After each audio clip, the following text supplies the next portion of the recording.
Hello friends, this is काजल शर्मा। स्वागत है आप सभी का काजल शर्मा क्लासेस यूट्यूब चैनल में। आज की वीडियो में हम डिस्कस करने वाले हैं डिस्क्रिप्टिव थ्योरी ऑफ टीचिंग। इससे पहली वाली वीडियो में हम फॉर्मल थ्योरी कर चुके हैं टीचिंग की। अगर आपने नहीं देखी है वीडियो तो डिस्क्रिप्शन में लिंक है, आप चेकआउट कर सकते हो। तो स्टार्ट करते हैं descriptive theory of teaching. Descriptive theory of teaching नाम से ही शो है। डिस्क्रिप्टिव थ्योरी मीन्स कि डिस्क्राइब करना। It describes the factors that influence teaching learning. Means कि डिस्क्रिप्टिव थ्योरी की स्टडी करने से हम उन फैक्टर्स को जान पाते हैं जो टीचिंग लर्निंग प्रोग्राम को इन्फ्लुएंस करती है। And they may also offer some guidance on how to teach more effectively. Teacher को एक गाइडेंस मिल पाता है कि स्टूडेंट्स को कैसे आप मोर इफेक्टिवली टीच करो।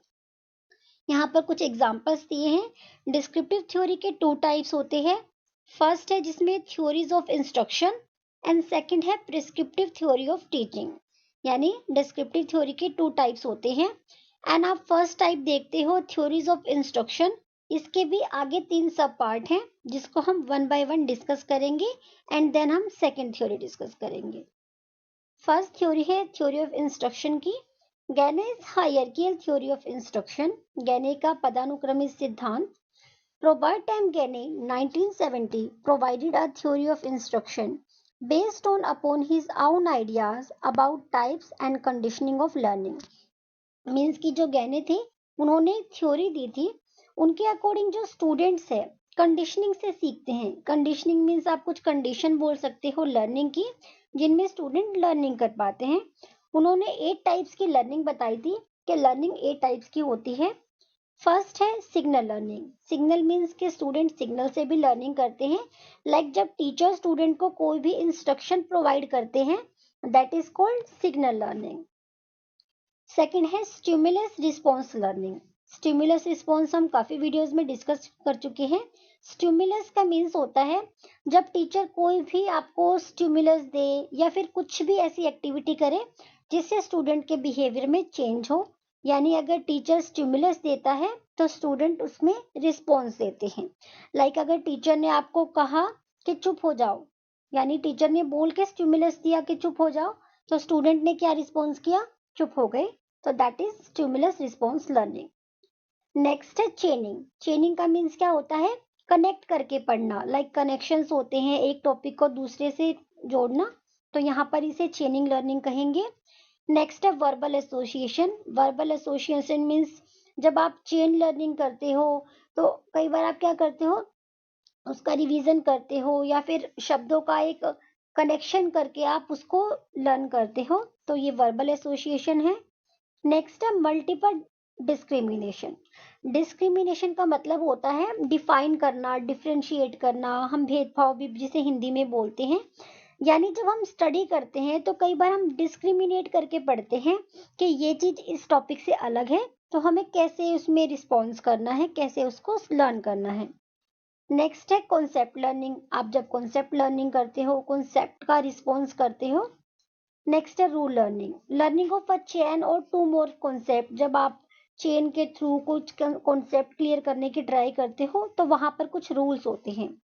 नेक्स्ट है problem solving. A kind of learning that acquires thinking. जहां पर थिंकिंग की रिक्वायरमेंट होती है। आपको कोई प्रॉब्लम दी जाती है, आप उसको सोल्यूशन करके लर्निंग करते हो।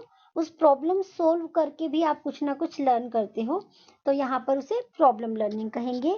तो गैने के अकॉर्डिंग इसी के थ्रू स्टूडेंट्स लर्निंग करते हैं। आप यहाँ पर गैनिस थ्योरी का चार्ट भी देख सकते हो। उन्होंने 3 कंपोनेंट्स बताए थे। अगर कंपोनेंट्स की बात करें तो 3 कंपोनेंट्स थे उनकी थ्योरी के। एंड उन्होंने लर्निंग कितने टाइप की बताई थी? 8 टाइप्स की। लर्निंग वैसे ज्यादा इंपॉर्टेंट है कि उन्होंने 8 टाइप्स की लर्निंग बताई थी। यहाँ पर आप देख सकते हो 3 कंपोनेंट है जिसमें टेक्सोनोमी आउटकम्स में 3 डोमेन काम करते हैं, यानी आपका cognitive, affective and psychomotor. Next theory है Atkinson optional learning theory of instruction. Atkinson का वैकल्पिक शिक्षण सिद्धांत। इनका पूरा नाम था रिचर्ड सी एटकिंसन। इन्होंने 1986 में कुछ ये थ्योरी दी थी। और ये थ्योरी के लिए वो इंस्पायर कहाँ से हुए थे? जब वो कंप्यूटर असिस्टेड वर्क करते थे, वहां से इस इंस्पायर होकर इफेक्टिवली उन्होंने ये थ्योरी दी थी। एंड इसीलिए इसे ऑप्शनल लर्निंग थ्योरी भी कहा जाता है। फर्स्ट पॉइंट है इसका फर्स्ट द टीचर शुड ले आउट इंस्ट्रक्शन ऑब्जेक्टिव्स। ये कुछ बताते हैं, कुछ फैक्टर्स बताते हैं, कुछ ऑब्जेक्टिव्स होते हैं। फर्स्ट ऑब्जेक्टिव इन्होंने बताया है कि फर्स्टली टीचर को क्या करना चाहिए, एक लेआउट प्रिपेयर करना चाहिए, कुछ ऑब्जेक्टिव सेट करने चाहिए इंस्ट्रक्शन के। लाइक आप टीचर हैं, आपको पहले ही सेट होना चाहिए ऑब्जेक्टिव कि क्लासरूम में जाकर आपको क्या क्या इंस्ट्रक्शन प्रोवाइड करनी है स्टूडेंट्स को। नेक्स्ट है the instructional objective should be specified in behavioural terms. इस पॉइंट को समझेंगे। मीन्स कि जो भी आप इंस्ट्रक्शंस दोगे स्टूडेंट्स को, अपने ऑब्जेक्टिव सेट करोगे, वो स्पेसिफाइड हो कि जिनसे स्टूडेंट्स के बिहेवियर में चेंज हो। लाइक जिस भी स्टडी से, जिस भी लर्निंग से जब स्टूडेंट्स के बिहेवियर में ही चेंज नहीं होगा तो उसका बेनिफिट ही नहीं है। तो आपकी इंस्ट्रक्शंस ऐसी हो कि स्टूडेंट के बिहेवियर में चेंज आए। यहाँ पर बिहेवियर में चेंज का मीन्स है कि स्टूडेंट को मान लीजिए 80% आता है, एंड जब आप उनको इंस्ट्रक्शंस दोगे, आप उनको टीचिंग करोगे जब स्टूडेंट्स को, तो उसको 100% आए या 80 से 90 का रेशो हो, यानी उनके बिहेवियर में चेंज आए। नेक्स्ट है model of teaching learning process should be check out by teacher to achieve behavioural objectives. Means कि जितने भी इंस्ट्रक्शंस हैं, पहले एक बार टीचर उनको चेकआउट कर ले कि जो भी वो टीच करने वाले हैं वो स्टूडेंट्स के अचीवेबल है या नहीं है उनके लिए। नेक्स्ट है each instructional objectives can be measured by designing a suitable measurement scale और क्वेश्चंस।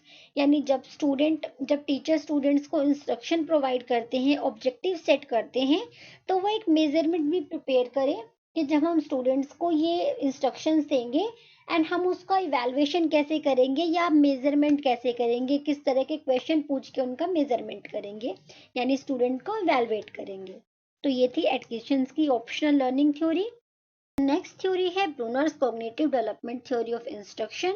ब्रूनर ने थ्योरी दी थी कॉग्निटिव डेवलपमेंट की। हिंदी में इसे ब्रूनर का निर्देश का संज्ञानात्मक विकास सिद्धांत भी कहा जाता है, बिकॉज इंस्ट्रक्शन थ्योरी है ये। The development aspect of Bruner's theory lies in his interest in cognitive development. Means कि जो ब्रूनर की थ्योरी है वो किस पर बेस्ड है, कॉग्निटिव डेवलपमेंट पे, स्टूडेंट के संज्ञानात्मक विकास या हम बोलते हैं mental abilities. This theory was based on his own ideas and assumption which are as follow. Means कि ऐसा ही होगा वो कंफर्म नहीं करते, उन्होंने बस अपने आइडियाज एंड अजम्पशन शेयर की है। Bruner propose 3 models of representation. Bruner's ने कुछ मॉडल्स रिप्रेजेंट किए थे। फर्स्ट है अनेक्टिव रिप्रेजेंटेशन। मीन्स कि जो यहाँ पर चाइल्ड होता है वो काफी छोटा होता है, इसका टाइम पीरियड है 0 से 1 साल तक का बच्चा। वो अपनी रिप्रेजेंटेशन शब्दों में नहीं कर सकता, एक्सप्रेस नहीं कर पाता, या हम बोले जो इंटरनल रिप्रेजेंटेशन होती है, अपने इमोशंस को कैसे एक्सप्रेस करना है उसे नहीं पता। तो वो एक्शन बेस्ड एक्टिविटी करता है, जैसे अपने हाथ पैर मारता है, रोकर अपने एक्सप्रेशन रखता है। नेक्स्ट है iconic representation. Iconic representation means कि जो चिल्ड्रन होता है, जो चाइल्ड होता है, वो इमेज के थ्रू एक्सप्रेशन कर पाता है। फॉर एग्जाम्पल, अगर चाइल्ड ने एक ड्राइंग बनाई ट्री की, तो चिल्ड्रन को बस यही पता है कि ये ट्री है, लेकिन उसको ये नहीं पता कि उसमें फ्रूट्स भी हो सकते हैं, उसमें पत्तियां भी हो सकती है, लीव्स भी। बट उसको ये पता है कि ये सिंपल ट्री है। वो डेप्थ में जाकर थिंकिंग नहीं करता कि उसमें लीव्स होती हैं, फ्लावर्स होते हैं, फ्रूट्स होते हैं। उसके लिए ट्री की इमेज बस ट्री की इमेज है। नेक्स्ट है सिंबॉलिक रिप्रेजेंटेशन। सिंबॉलिक रिप्रेजेंटेशन यानी लैंग्वेज बेस्ड। अब 7 साल का बच्चा इफेक्टिवली बोल पाता है, अपनी बात को रख पाता है, एंड यहाँ पर जो स्टूडेंट है वो मैन्युपुलेट कर पाता है अब्स्ट्रैक्ट थिंकिंग को भी, जो इमोशंस है वो यहाँ पर रख पाता है 7 साल का बच्चा। सेकेंड थ्योरी है प्रेस्क्रिप्टिव थ्योरी ऑफ टीचिंग। यहाँ पर कंफ्यूज नहीं होना है, हमने डिस्क्रिप्टिव थ्योरी के 2 टाइप्स पढ़े थे, theory of instruction and prescriptive theory.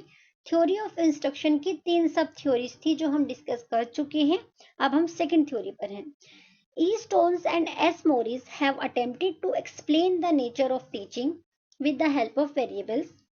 Means कि जो ई स्टोन्स एंड एस मोरिस थे, उन्होंने ये थ्योरी दी थी मिलकर, एंड इस थ्योरी में उन्होंने बताया क्या है, उन्होंने बताया है nature of teaching with the help of variables.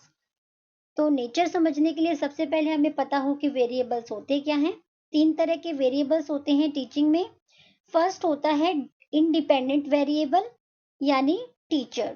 Teacher independent होते हैं स्टूडेंट्स को टीच करने के लिए। सेकंड है डिपेंडेंट वेरिएबल, डिपेंडेंट होते हैं स्टूडेंट टीचर पर। एंड थर्ड होता है इंटरविनिंग वेरिएबल। इंटरविनिंग वेरिएबल में आपका करिकुलम कैसा है, क्लासरूम का एनवायरनमेंट कैसा है, कौन से मेथड से आपको पढ़ाया जा रहा है, ये सभी इंक्लूड होता है। इसके 3 फेज बताए हैं। फर्स्ट फेज में क्या होता है, it includes the analysis of teaching problems and teaching test before teaching takes place. यानी जब आप टीचिंग करते हो, टीचिंग करने से पहले स्टूडेंट्स को जो भी टीचिंग में प्रॉब्लम आने वाली है आप उसका एनालिसिस कर लीजिए। एंड टेस्ट लेने से पहले आप रिव्यू कर लीजिए कि स्टूडेंट को कोई प्रॉब्लम तो नहीं है। And it has 2 types of task, 2 तरह के टास्क हो सकते हैं।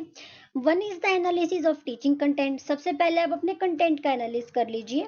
एंड नेक्स्ट है second is the analysis of nature of students learning. First आप एनालिसिस कीजिए कि आपने जो कंटेंट डिलीवरी किया है, किस तरह से डिलीवरी किया है, वो ठीक हुआ है या नहीं हुआ है। एंड सेकंड क्या हो सकता है, आप स्टूडेंट का नेचर देख लीजिए कि वो लर्निंग किस तरह से कर रहे हैं, उनका लर्निंग करने का जो तरीका है वो तो गलत नहीं है। सेकेंड स्टेज में क्या होता है, in the second phase decisions are made about inter relationship of the variables. सारे वेरिएबल्स जो टीचिंग के 3 वेरिएबल्स होते हैं आपस में कनेक्ट होते हैं एक दूसरे से। हमें क्या करना चाहिए, उस वेरिएबल्स को डिम्ड अप्रोप्रिएट, डिम्ड का मतलब होता है टू जज। एक बार हमें जज कर लेना चाहिए कि जो भी वेरिएबल्स है उनका यूज अप्रोप्रिएटली हो, ये ऑब्जेक्टिव्स हमें सेट करने चाहिए। Next, third phase, it concerned with evaluating the effectiveness and workability of phase 2 in realizing the object, and this consists of technique of examination in which variables have been interrelated in phase second. Means कि जब आप evaluation करते हो students का, तो ये जरूरी बिल्कुल नहीं है कि सिर्फ आप स्टूडेंट का ही इवैल्यूएशन करोगे।